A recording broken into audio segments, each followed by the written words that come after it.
But why is it that I can't hear you? I can't hear you at all. Okay, Sabaha Ahmed or Bhumika, please tell me, can you hear me? Why is Yes, it that ma'am, we can. Yes, ma'am, we can hear you. Yes, ma'am. Can you see the presentation? Yes, ma'am. reason come.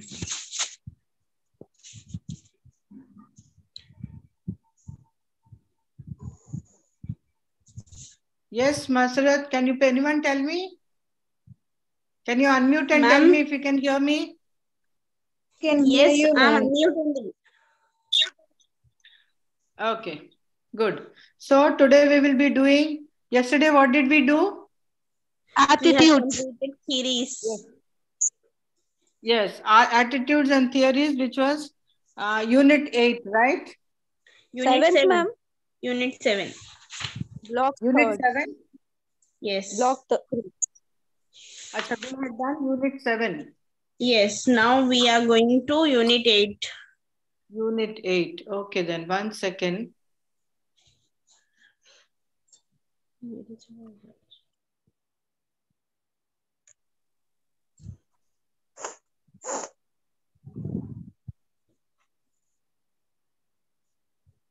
Unit 7 is attitudes, theories of attitudes also. These are the theories. Theories also, it was actually combined both. 1 second, let me see this.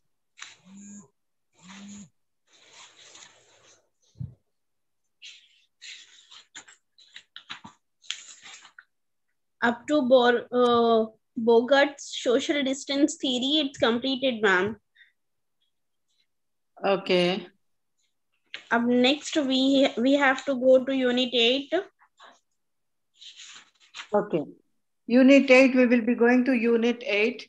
So Yes. today I will be doing from the textbook only because I did not prepare the PPTs. Once I prepare the PPT, again we will be doing it according to the PPT. Second time I would be taking it. Can you see this presentation? Yes, ma'am.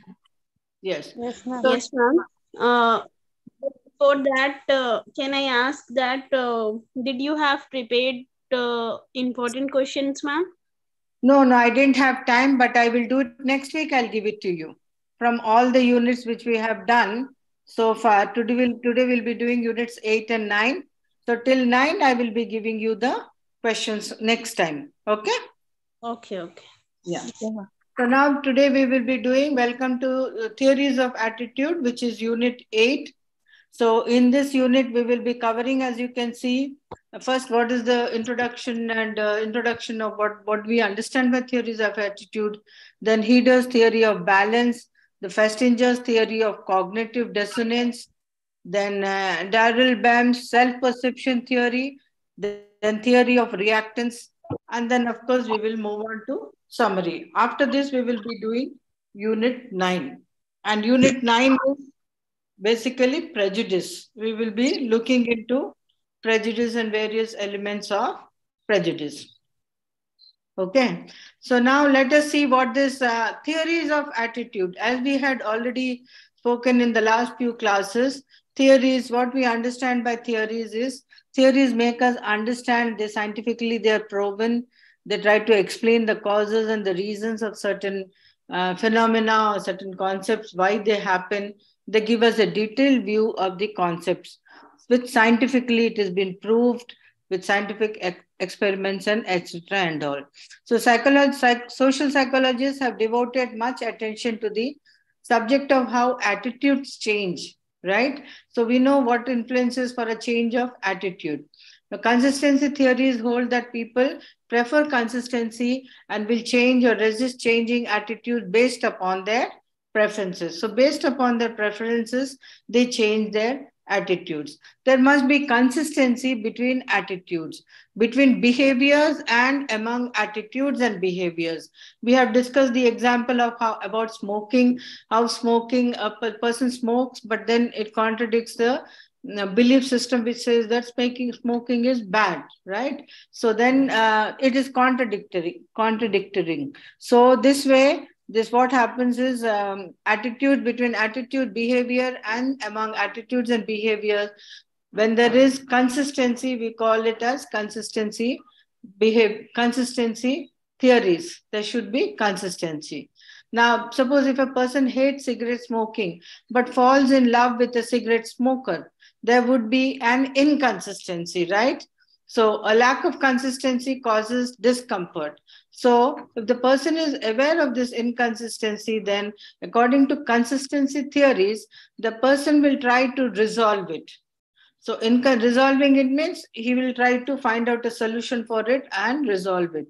So, inconsistencies are viewed as stimuli or irritants and are often resolved by changing attitudes. How are they resolved? They're resolved by changing the attitudes. So, now that is how we are coming to changing of attitudes. Now, we see here that Heidegger's theory of balance. This we have also discussed actually very briefly in our previous class. What is theory of balance? We said it describes the structure of a person's opinions about other people and objects as well as the perceived relation between them. It tries to explain how people tend to maintain consistency in patterns of their liking and disliking of one another and some object or person. See, when we talk about the object, it could be person, it could be a situation also. So this Heidegger's theory of balance, we had discussed it yesterday, right? Yes, So we ma'am. had stopped here. Yeah.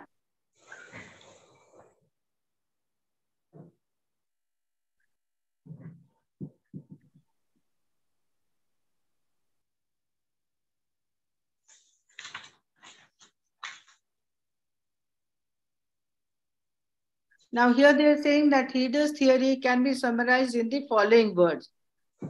Now what are these words? My friend's friend is my friend. This is one situation.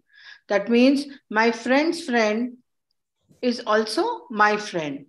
Now, second is my friend's enemy is my enemy, right? So, if my friend, I have a friend, very good friend, whom I like, whom I interact with regularly, if this friend has a friend, she will automatically become my friend. That is the first situation.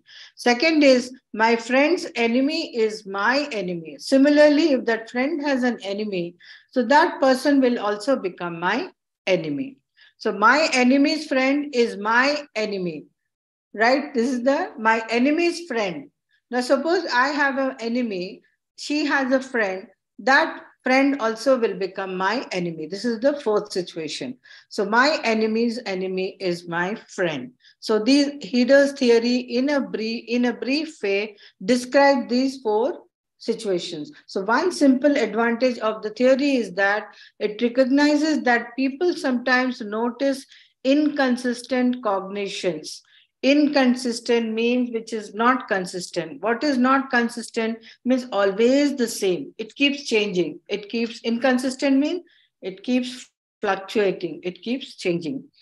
And that inconsistency can lead to attitude change. So what he is trying to say, tell us is that when there is inconsistency we try to change the attitude. That is in a nutshell. Now, Festinger's theory of cognitive dissonance.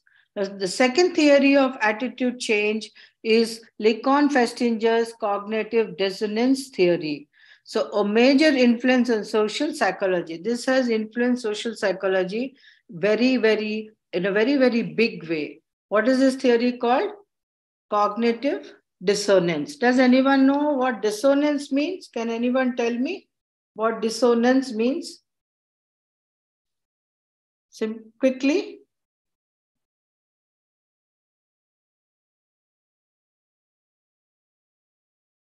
Dissonance means lack of Lack of harmony. musical, Sorry? lack of musical harmony. Right. Generally, it is musical harmony, but here they are referring to attitude or behavior harmony, right? Lack of harmony is dissonance. So, Festinger's theory of cognitive dissonance, it says that this theory suggests that it is uncomfortable for people to have beliefs that do not match their action. This also we had discussed it in the yesterday's class very briefly, saying that when there is no compatibility, where there is no compatibility, and when there is no what do you call uncomfortable. Being uncomfortable means there is mismatch. When there is mismatch, then this dissonance, cognitive dissonance occurs. So when this happens, then there is a change of attitude. So we are trying to find out the reasons why change of attitude takes place, right? So change of attitude doesn't take place unless all these things come up and then forces the person to go in for a change of attitude. So this theory suggests that it is uncomfortable for people to have beliefs that do not match their actions. For instance, suppose your friends recently purchased a new phone. Okay. Now you have strong negative attitudes towards that phone because it is a high maintenance, does not have a good battery life. But when your friend asks you what you think about her new phone, it is likely that you will say that it's a good phone. Right? Why will you say it's a good phone? Because you don't want to displease her, blah, blah, whatever the reasons you don't want to say. So now then what happened? That this might make you feel uncomfortable. You say that's okay. But once you say, it makes you feel uncomfortable because you are aware that your behavior is not consistent with your attitudes. Am I clear? Yes, ma'am. Are you understanding? Okay, so this is what is cognitive dissonance. Theory of cognitive dissonance says. So when you're uncomfortable, then you have to go in for a change of attitudes. Social psychologists term this negative reaction as cognitive dissonance. Cognitive dissonance is the unpleasant state that occurs when we notice that our attitudes and behavior may not always align. In other words, cognitive dissonance is the conflict. What is it? Conflict is the catchword. Please remember, conflict that you feel when your attitudes are not in sync with your behaviors. Understood? This is what Festinger's theory of cognitive resonance says. Now here he is saying that there are two types of dissonant situations that have been at the forefront of experimentation. They are free choice and forced compliance dissonances. Free choice means like the telephone, you have remarked, even though you feel that the battery of the phone is not good, but you say something otherwise. So this is a free choice. You chose not to give her the correct opinion which you are thinking. And forced compliance dissonance is when you're forced to, like, first due to different reasons, you're forced and to say a certain comment which you do not believe. So then these causes a conflict within you. See here they have stated forced compliance dissonance occurs when an individual is forced into behaving in a certain way that is inconsistent with his or her beliefs or attitude. The force may come from either anticipated punishment or reward. Now, for example, if for this concept, there is an example which says that if a child is told that she can have ice cream for dessert only if she finishes her spinach, there may be forced compliance dissonance. Why? This dissonance is created by the fact that she is being forced into behavior, that is eating spinach, that is at odds with her attitude, like spinach. Have you all understood? Can you please say yes or no? Have you all understood this concept?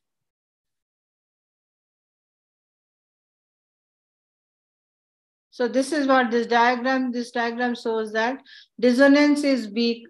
Here is a dissonance is in the center. Now, if it is strong reasons for engaging in attitude, discrepant behavior leads to the dissonance to become weak, and that pushes you to attitude change. is small. Here the attitude change is small. So whereas in the next dissonance, when the dissonance is strong, so weak reasons for engaging in attitudes, discrepant behavior, this leads to when dissonance is strong, this and the attitude change is large. So when does attitude change is small and when is it attitude change is large, right? Attitude changing is also, it differs. It may become slightly changed or you may change it in a big scale, large scale. So these kind of things happen. So based upon this experiment and many others, there are two main principles of cognitive dissonance theory that you should remember. What are the principles of cognitive dissonance theory? Please remember these two principles. The principles are that if a person is pressurized to say or do something contrary to his or her privately held attitudes, there will be a tendency for him or her to change those attitudes. Have you got it? If a person is pressurized to say or do something which is contrary to his or her privately held attitudes, these will lead for him to take a change in those attitudes. That means when there is a conflict with what you think, then you will change your attitude. Very, very simply put. Similarly, the second principle is that the greater the pressure to comply, the less this attitude change. Ultimately, attitude change generally occurs when the behavior is induced with a minimum pressure. So, when the behavior is induced means ignited, means pushed with a minimum pressure, then only the attitude change take place. So, this is the two basic principles you should remember in dissonance theory. Understood? Okay. So now moving on to Daryl Bam's self-perception theory. Now, cognitive dissonance theory is not the only way to explain the results of the Festinger and Carl Smith's experiment. Then Daryl Bam's self-perception theory has also been used to explain forced compliance dissonance. Forced compliance dissonance. So Ben's basic idea is that when your attitude about something are weak or ambiguous means not clear, you observe your own behavior and attribute an attitude to yourself. Now, if you ask a woman if her husband likes brown bread, she might answer, I guess he does. He's always eating it. So she is assuming that just because he's always eating it, she assumes that he likes brown bread.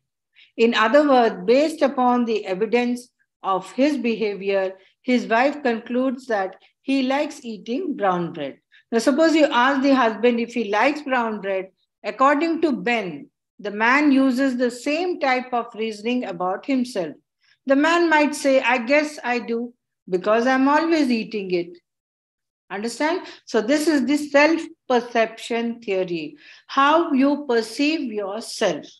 Just because you're doing it, you think, okay, I'm doing it always, so perhaps I like it. So what is this theory called? Daryl Bam's self-perception theory. According to self-perception theory, when people are unsure of their own attitudes, one way to infer them is by looking at their behaviors. So what does this behavior say? What does this theory say? What does Bam's self-perception theory say? It says that always people are not clear about themselves. So what happens is that when people are unsure, they're unsure of their own attitudes. So one way to infer is by looking at their behaviors. They're unsure of their attitudes. So by looking at their behaviors, you will draw assumptions, oh, perhaps he likes it. That is why he is doing it. Right? So Bam proposed self-perception theory when? In 1967. 1967, he brought out this self-perception theory when he argued that people sometimes analyze their own behavior in the same fashion as they would analyze someone else's behavior. Very simple, right? Bem's self-perception is very, very simple. What does it say? He says that people sometimes analyze their own behavior in the same fashion as they would analyze someone else's behavior. Got it? So this is the second theory called Bem's self-perception theory.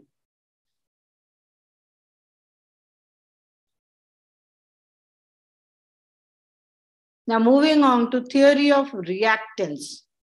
You know what reactance means? Can anyone tell me?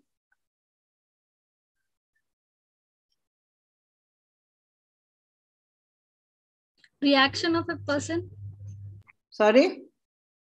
Reaction of a person. Right. This reactance theory has been derived from that concept. Now, reactance theory can be applied to many aspects of behavior and is still considered to be one of the basic psychological theories.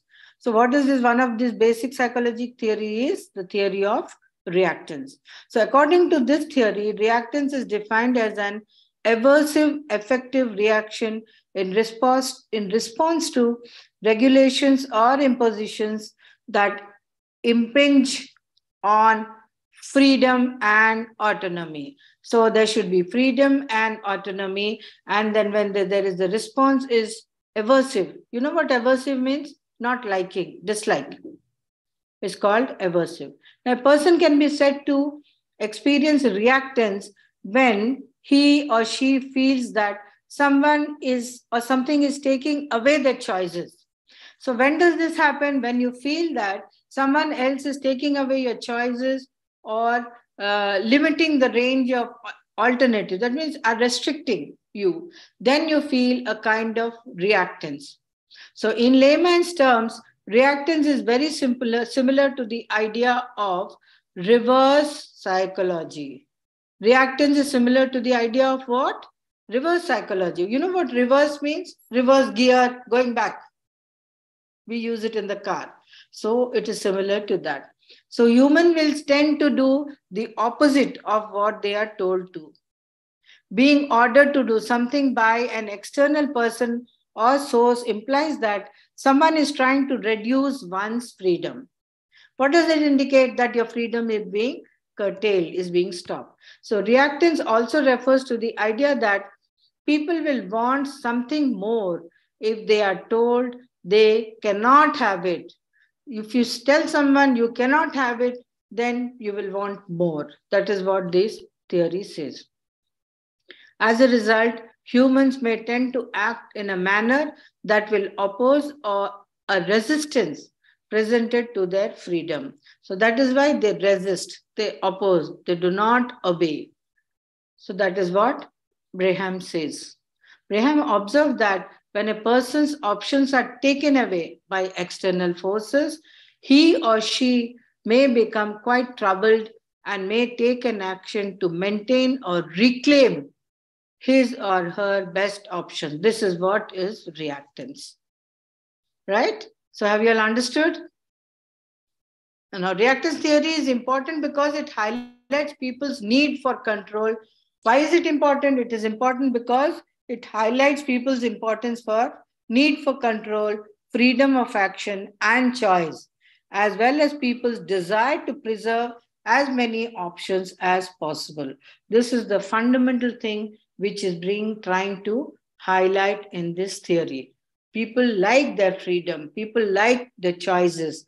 They do not like if someone is autocratic, someone keeps on dominating or ruling them. If that is so, then negatively they react to the situation and environment. So this is what is reactance theory. Now in this diagram has been adapted from Braham. In this diagram, reactance is the central point concept here. They are saying that this indicates the importance of freedom, magnitude of threat to freedom, and here on the right hand side, mental effects. How does it affect mentally? Mental effects is perpetual or judgmental changes, brings about a judgmental changes, and behavioral effects. What are the behavioral effects? Opposition, aggression, etc. So all these are impacts of this reactance. When freedom is snatched away, this is what will happen.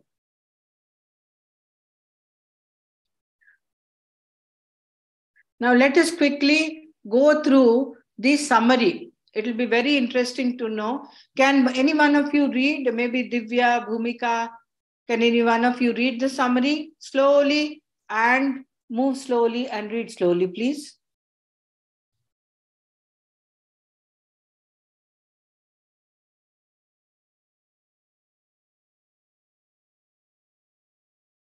Yes? Can anyone is watching to read? No?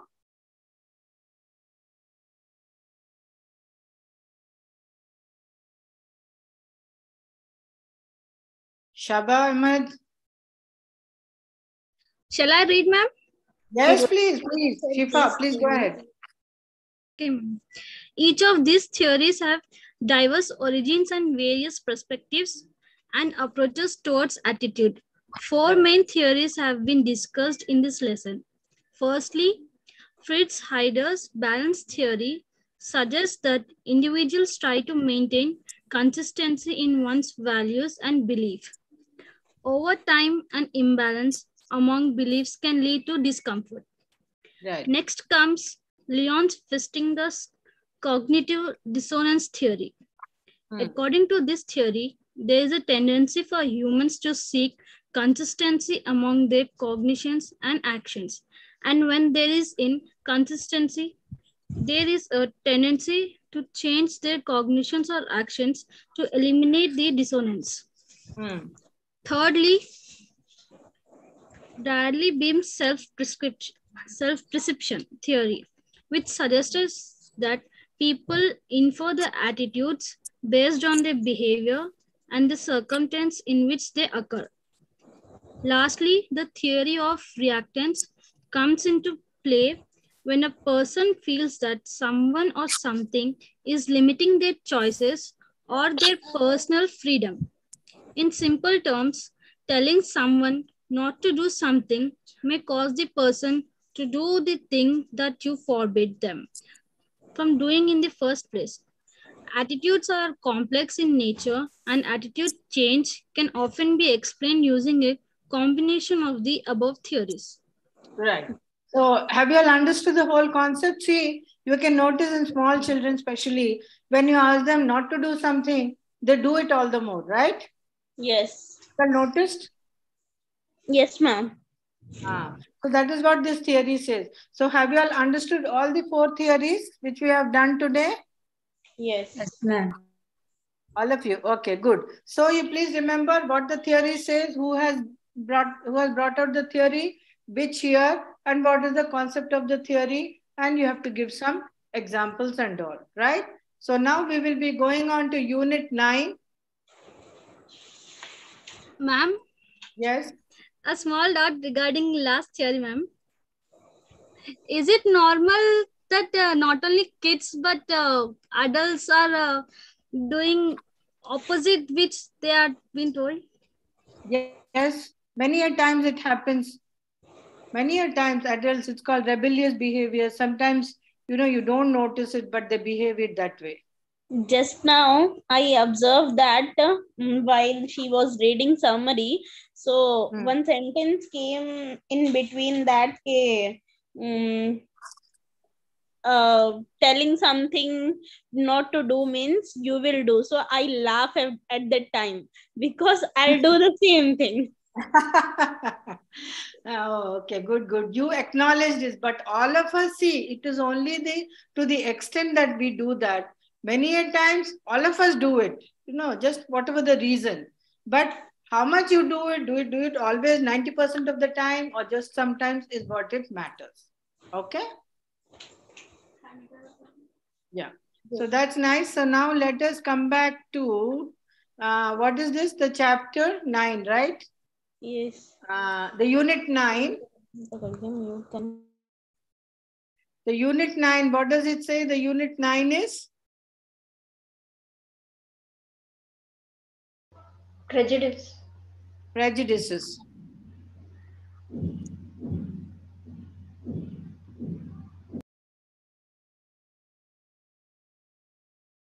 Can you all see my presentation?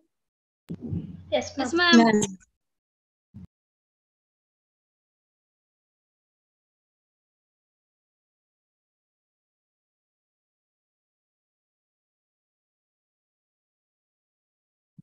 Okay. So welcome to the unit 9, which is the prejudice. By the way, this is the last unit in this block 3.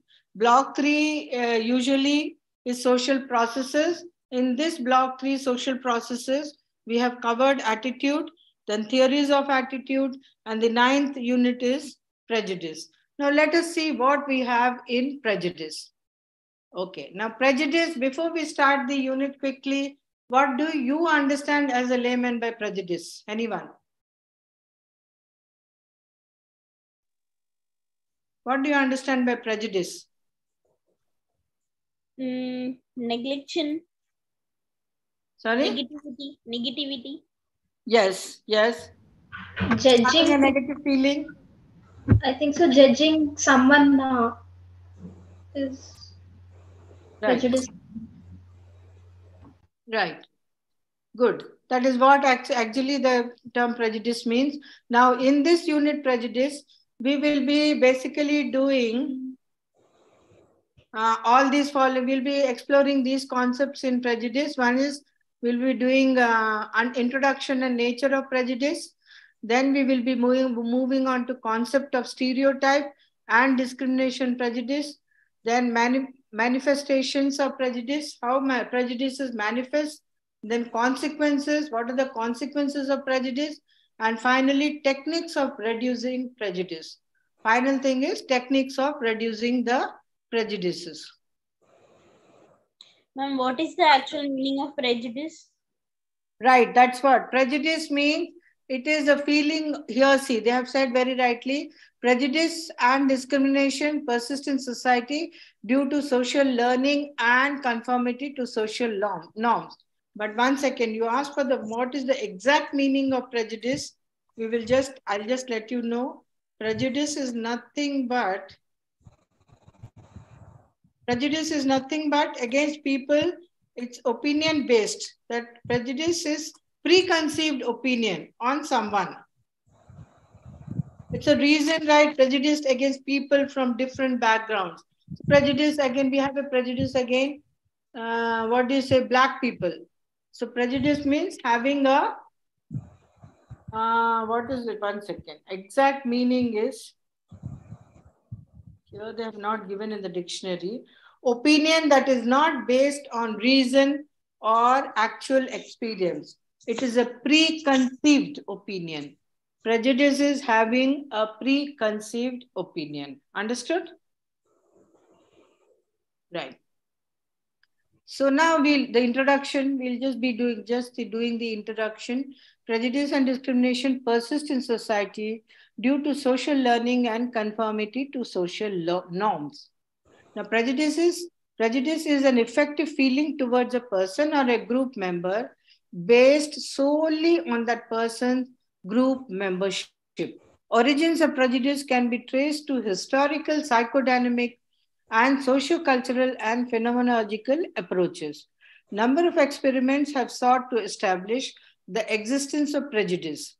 Prejudice is the gateway to hurtful and intentional racism, homophobia, and inferiority and superiority complex.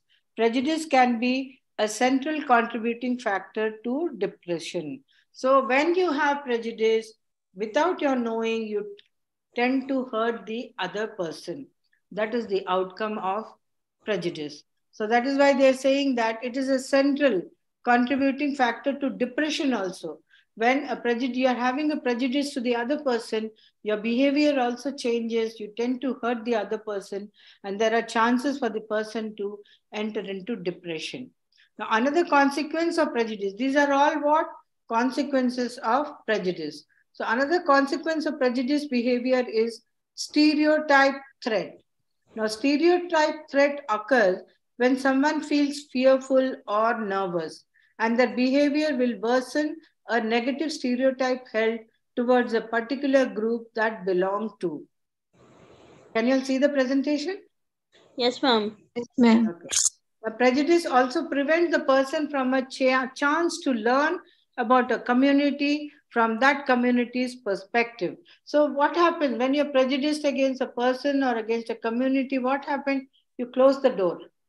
You close the door totally. You don't understand. You don't think. So, what happens then? You're losing out the chance of understanding the other community. That is what they're saying. It can divide a community and lead to harassment, abuse, and violence. So, due to this prejudice only, a lot of violence takes place, right? There are so communal violence. You keep hearing in the newspapers and TVs and all. Lot of this communal violences. Why? Because of this prejudices only. Hindus killing Muslims, Muslims killing Hindus, riots taking place. So much news is full of this only. Total violence. Now, there are wide varieties of techniques to reduce a prejudice. Now, how do you reduce a prejudice? They are saying that there are different kinds of techniques to reduce prejudice. Intergroup, intergroup interaction approaches, like you have some debates, you have some gathering, intergroup gathering, where you discuss, where you share your views. This way, there are chances of reducing the prejudice. Then intergroup contact approaches, social identity approaches, social identity approaches, integrative models, disclosure approaches, individual approaches, integrated approaches, and reading interventions. Reading interventions, actually, what does it mean? When you read to people, when you read yourself, these kind of prejudices, chances are there, these kind of prejudices, reducing the prejudices. Now, Lippmann introduced the term stereotype to refer to the typical picture that comes to mind when thinking about a particular social group. Now, this stereotype, we may use it in our domestic front also. Stereotype. What is a stereotype? A girl must cook.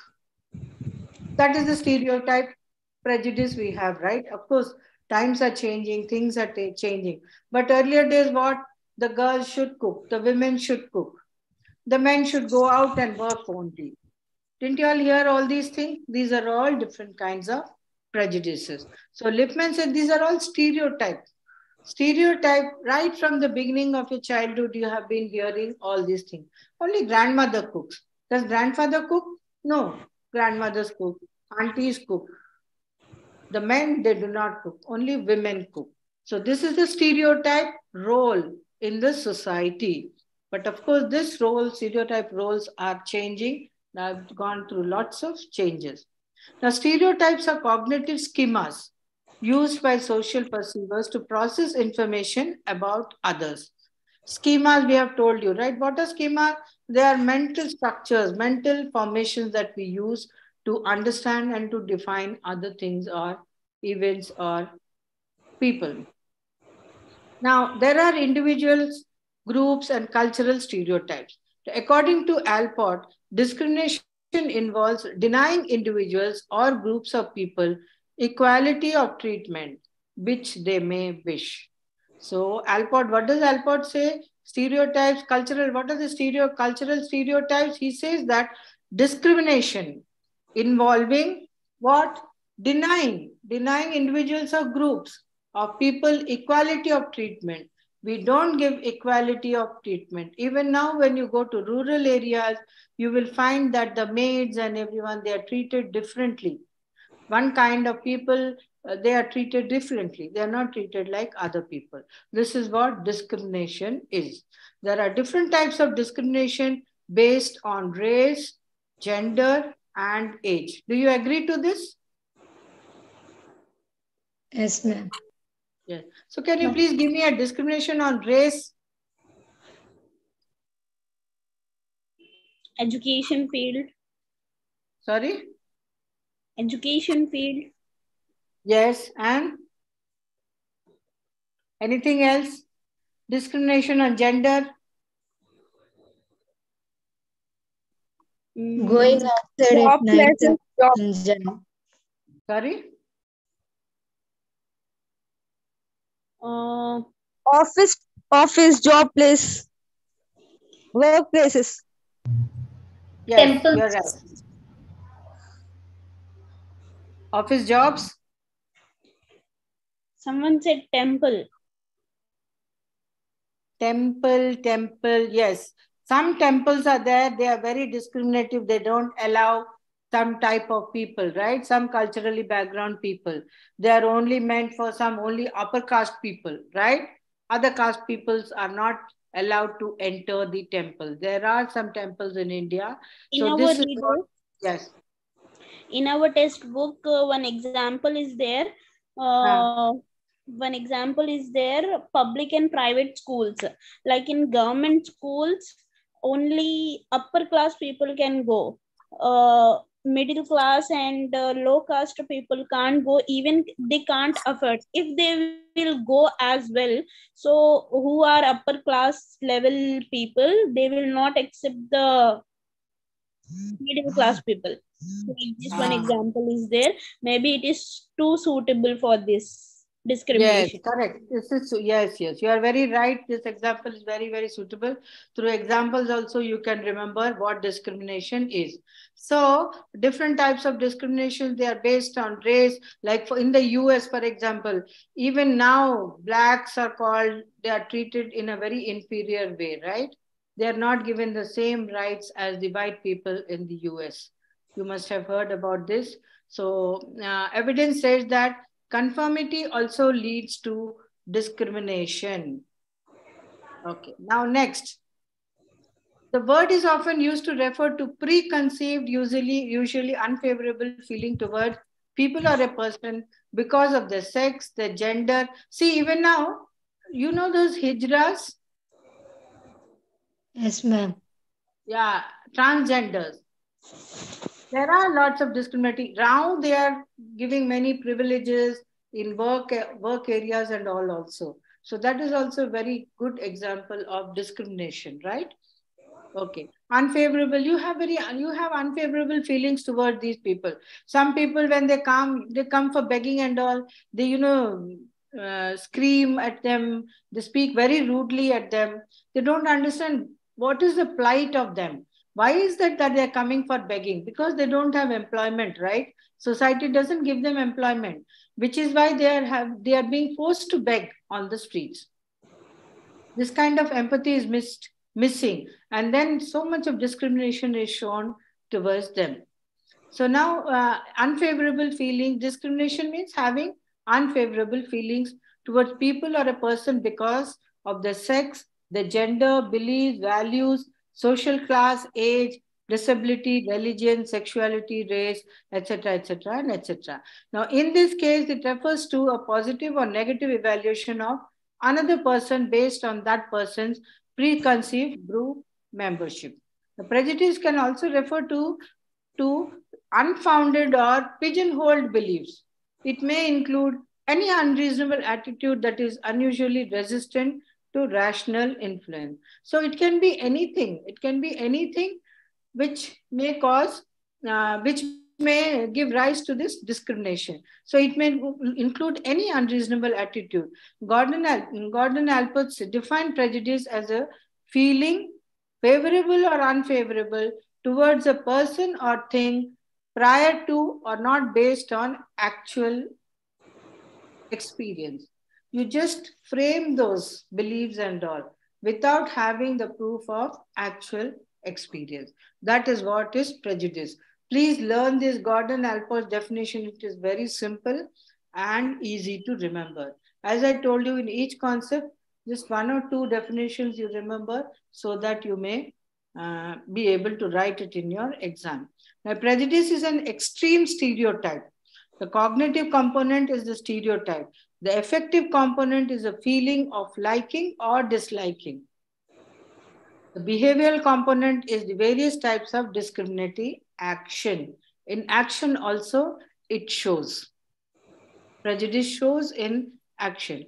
The prejudicial behavior can progress according to Alport in 5 stages. There are 5 stages in this prejudicial behavior progresses.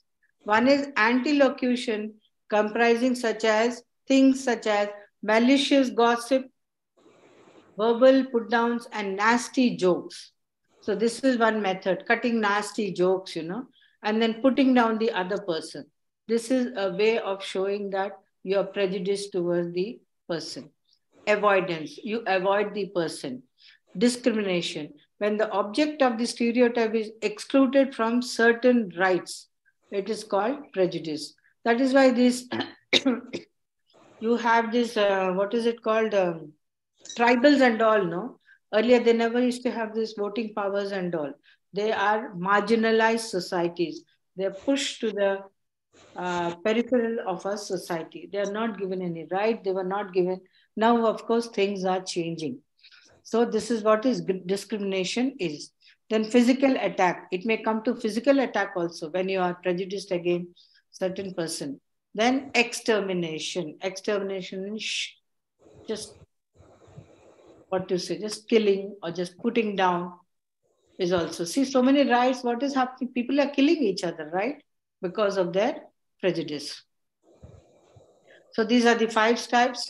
Now, historical approaches. Let's go into historical approaches. The first psychological research conducted on prejudice occurred in 1920s. First, it started with 1920s. Then this research attempted to prove white supremacy. And then one article in 1925, which reviewed 73 studies on race. Only on race it included. Then in 1930s and 40s, this perception began to change due to the increasing concerns about anti-Semitism. At that time, theorists viewed prejudice as pathological, and they thus looked for personality syndromes linked with racism. Pathological means bodily, physically. They felt that because of bodily problems, difficulties, these prejudices arose. This was during the period of 1930s and 40s. 1954, Gordon Allport linked prejudice to categorical thinking. It is not bodily function, but it is of thinking. So Allport claimed that prejudice is a natural and normal process for humans. According to him, the human mind must think with the aid of categories. So he said that it is a normal process for all humans. And the human mind must think with the aid of categories. He says that human mind thinks in the process of fixing categories. Once the categories are formed, the basis of normal prejudgment, then we cannot possibly avoid this process. That is what he believed. Next, in 1970s, research began to show that prejudice tends to be based on favoritism towards one's own group. Because you like your own group, you favoritize your own group. That is why prejudice developed. So this was later developed, and feelings towards another group. They had negative feelings towards another group. Why? Because they want their own group they like. So that is how this developed. Then scapegoat theory. There are certain prejudice theories. Psychodynamic theory. There is one theory. Did we miss out on something? Yes, ma'am. 1954 Gordon theory we missed. Sorry? 1954 Gordon theory we missed. Yes. So in 1954, Gordon Allport linked prejudice to categorical thinking. So he said, because you love your own group, once formed, the categories are the basis for normal prejudice. This we had completed. Then we came to 1970s. 1970s is because you belong to one group, so you like your group. Because you like your group, you're prejudiced to the other group. That is what Gordon said. Now, later on, scapegoat theory. Can you see the slide? Yes, ma'am. Okay. Now, this is psychodynamic theory. From this, certain theories have developed to make us understand what is prejudice. Now, these theories, one of the theories is known as psychodynamic theory. In the psychodynamic theory, scapegoat theory says that prejudices are linked to ego defense. And that this in turn leads to scapegoating. The theory of scapegoating is derived from Freud. He argued that people seek to displace their aggressions and frustrations onto substitute objects which is impossible to express anger towards its real cause. So, scapegoat theory is based on Freud's. Have you all learned anything about Sigmund Freud? No, right? No. Okay. So, you will be learning this. Just give me a second, please.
Sorry about that.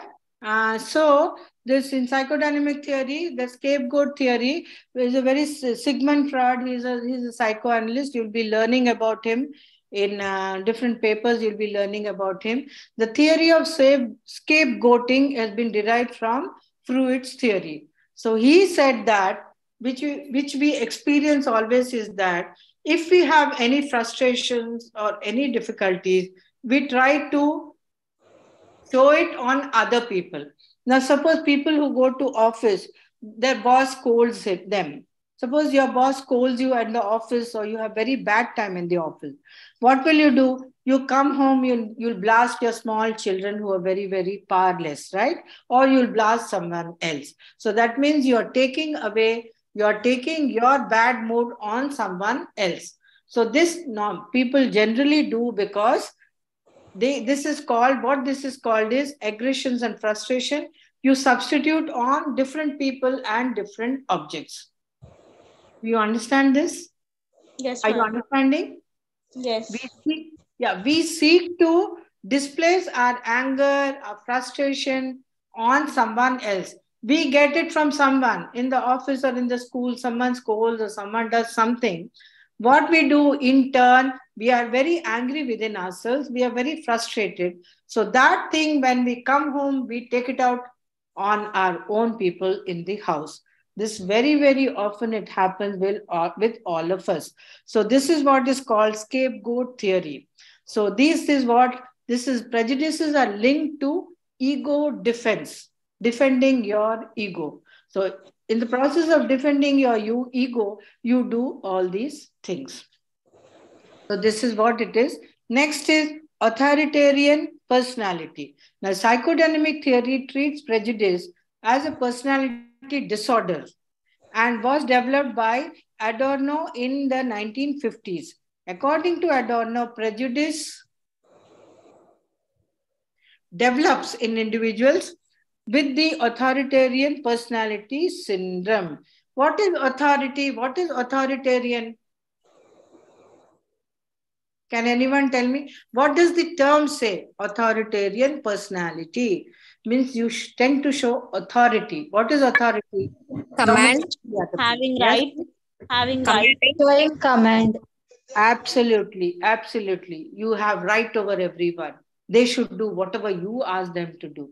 That kind of attitude is authoritarian attitude and authoritarian personality. So, psychodynamic theory. We are discussing about psychodynamic theory. In psychodynamic theory, we have scapegoat theory, and then this scapegoat theory is linked to authoritarian personality. So, psychodynamic theory treats prejudice as a personality disorder. You understanding? It is a personality disorder. That is why a person behaves in a so much extreme authoritarian manner. and was developed by Adorno in the 1950s. According to Adorno, prejudice developed in individuals with the authoritarian personality syndrome, characterized by what? Hostility, rigid adherence to conventional patterns of behavior, belief in harsh punishment for deviant behavior, mysticism and superstition, and exaggerated submission to authority. So, all these come under authoritarian personality. Now, cultural origins. What are the cultural origins of prejudice? Realistic group conflict theory. In this also we have several theories which explain to us, which give us what are the socio-cultural origins. This theory argues that when two people are in competition for scarce resources, resources are scarce.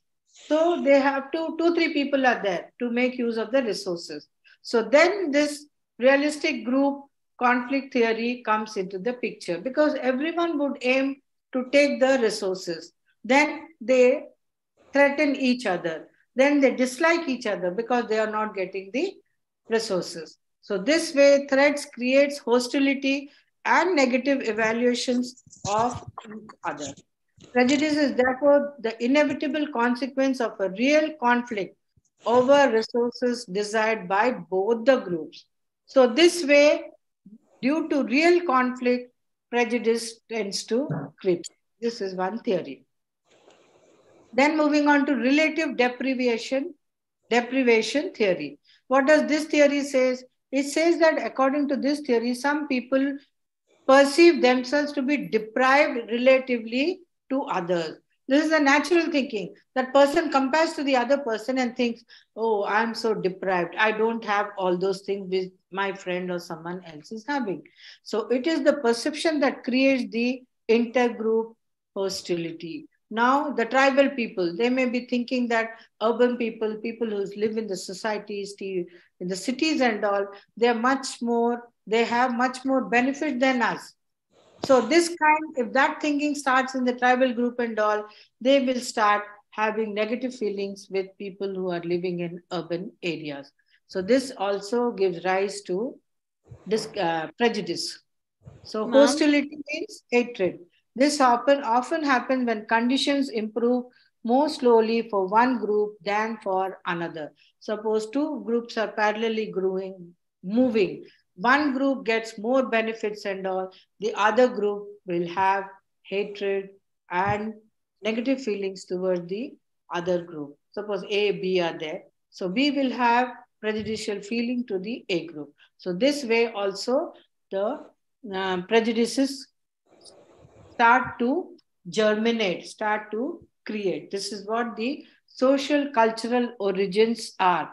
These are based in the society, in the cultural thing, which the seed, the germination of the prejudice takes place. Social dominance theory. The third theory is social dominance.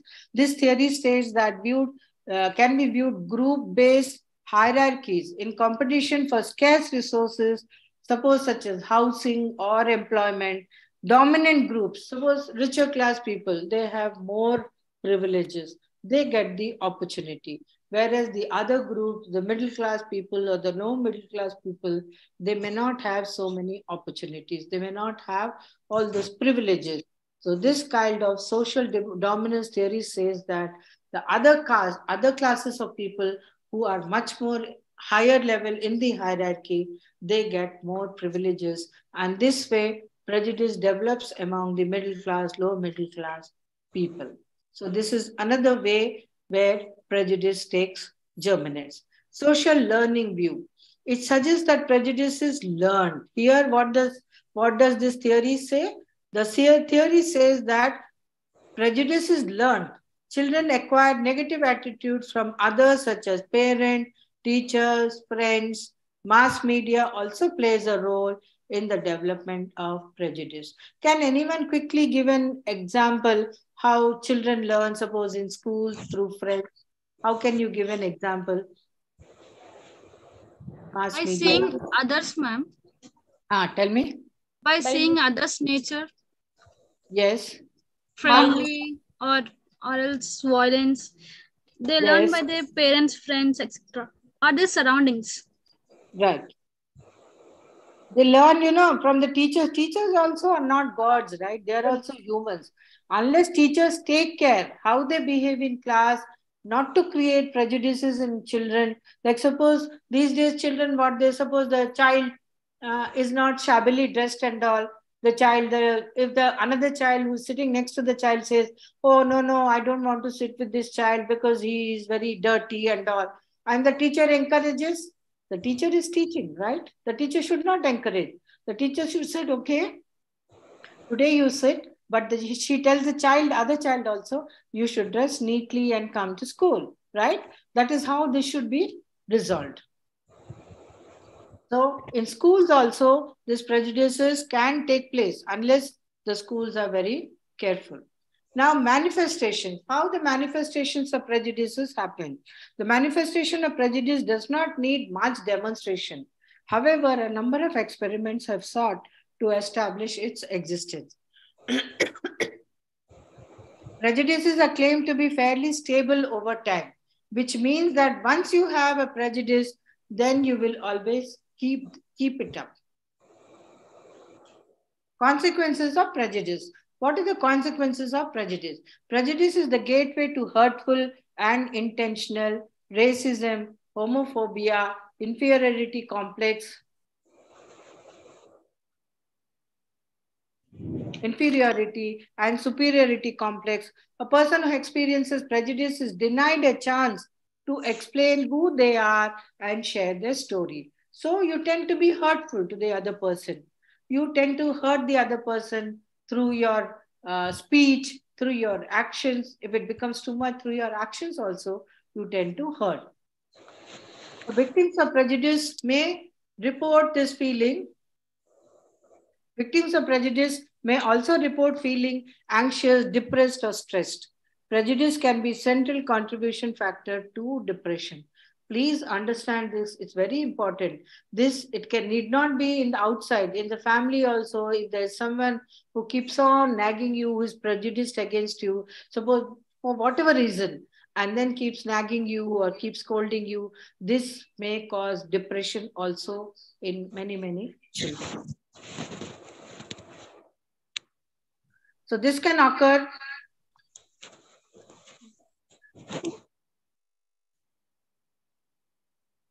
So this can occur in someone who is prejudiced, a victim, being target of someone else's prejudice, or when people have prejudice against themselves, they causes their own depression. Paul Bloom argues that while prejudice can be irrational and have terrible consequences,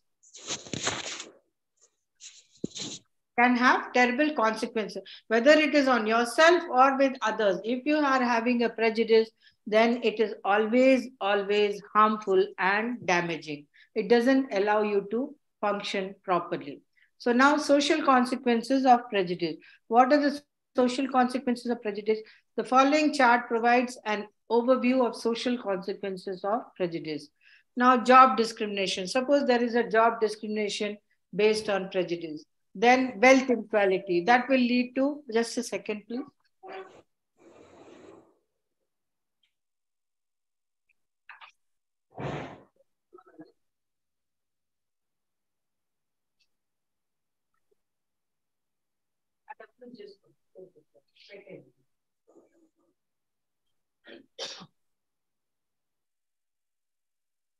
I'm sorry about that. So job discrimination based on prejudice, there may be a lot of job discrimination, which will lead to what? Wealth inequality. Distribution of wealth is very unequal, which will again lead to residential segregation and environmental hazards. Because of this, residential segregation means everything will become isolated, unequal, imbalanced, which will again lead to environmental hazards. This again will lead to educational inequality. This is a must. This step will definitely happen with prejudice. And with in educational inequality, again, the same route will continue. job discrimination, wealth inequality, etc., etc. Understood? Have you understood this figure? Yes, ma'am. Okay. Now techniques. What are the techniques of reducing prejudice? Intergroup interaction approach. So these approaches refer to strategies in which members of one group are put in a situation where they have to interact and communicate with each other, with members of another group that they may hold prejudiced beliefs about. Suppose you are prejudiced against one group.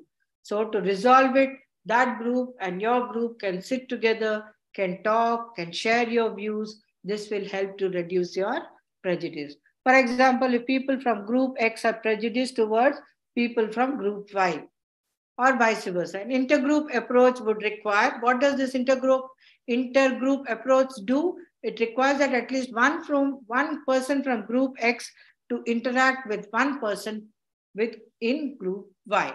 This way, once they talk, share and all, there is a possibility of reduction of this prejudice.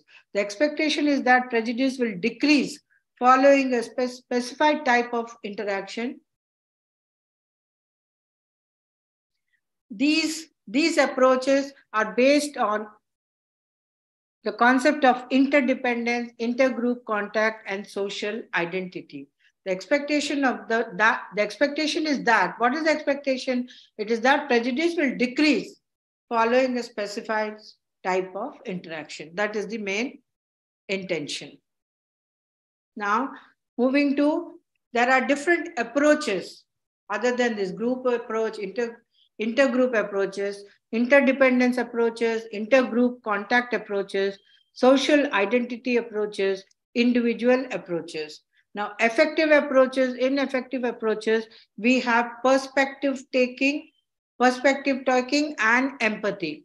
And in cognitive approaches, we have thought awareness and suppression, attitude reconditioning, thought process for reconditioning. How do you recondition your thought process for changing the attitude?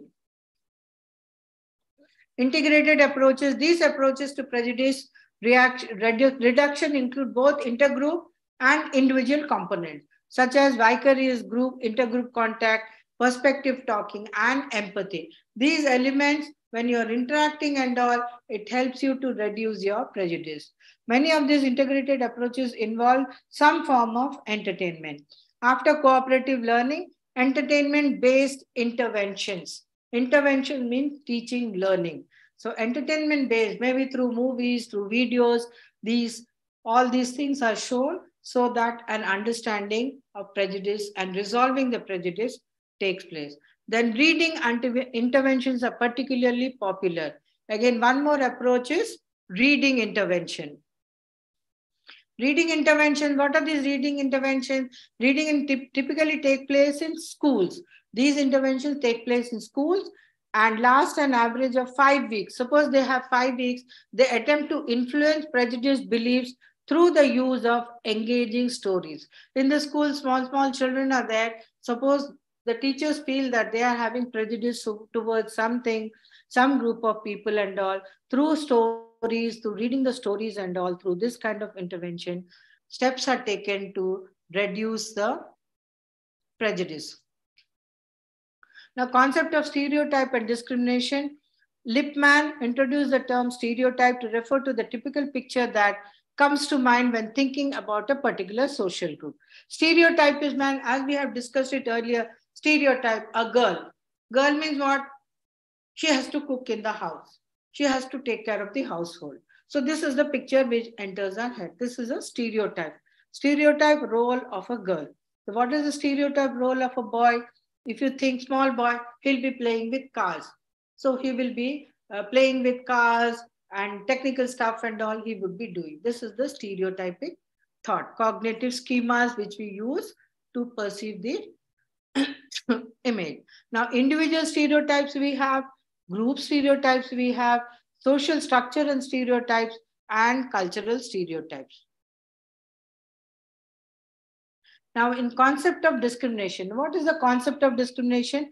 In the context of intergroup relations, discrimination has a pejorative meaning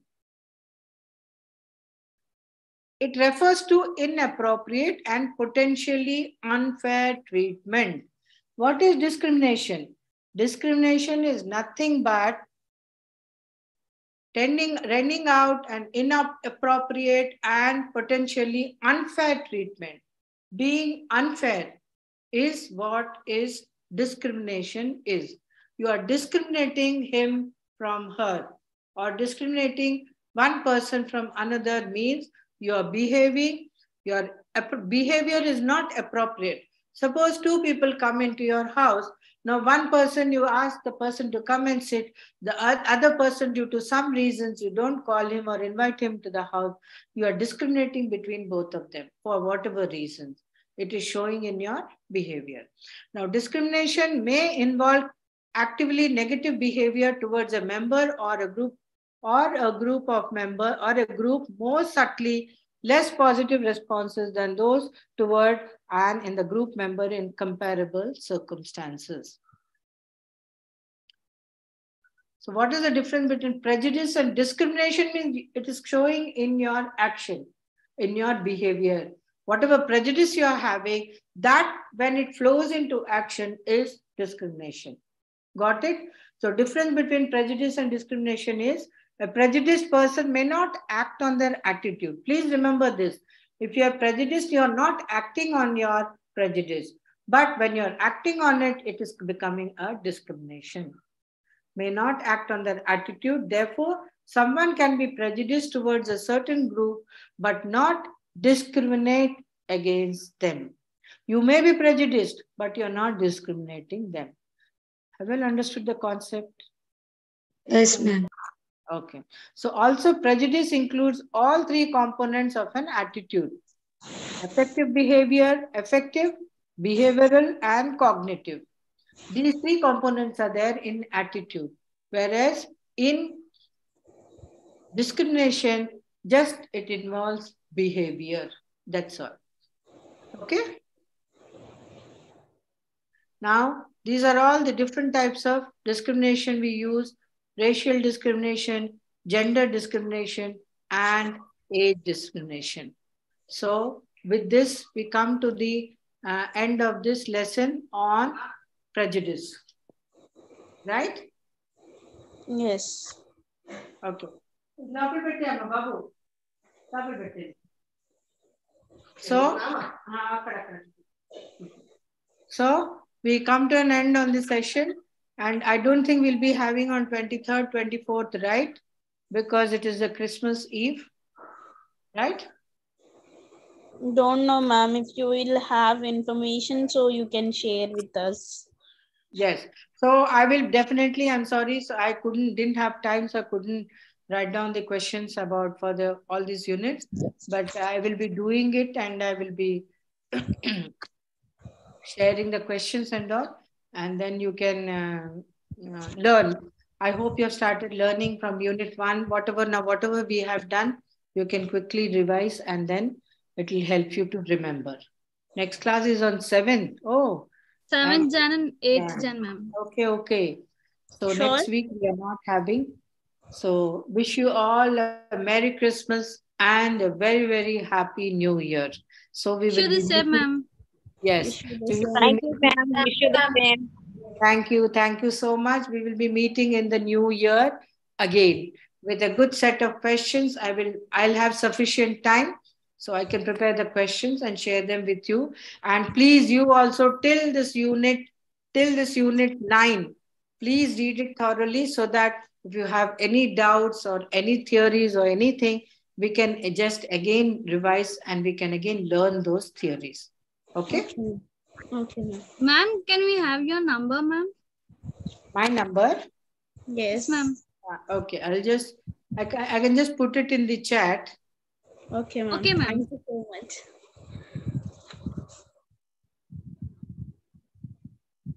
Oh, this has got a circular from next class is on 7th and 8th. Okay.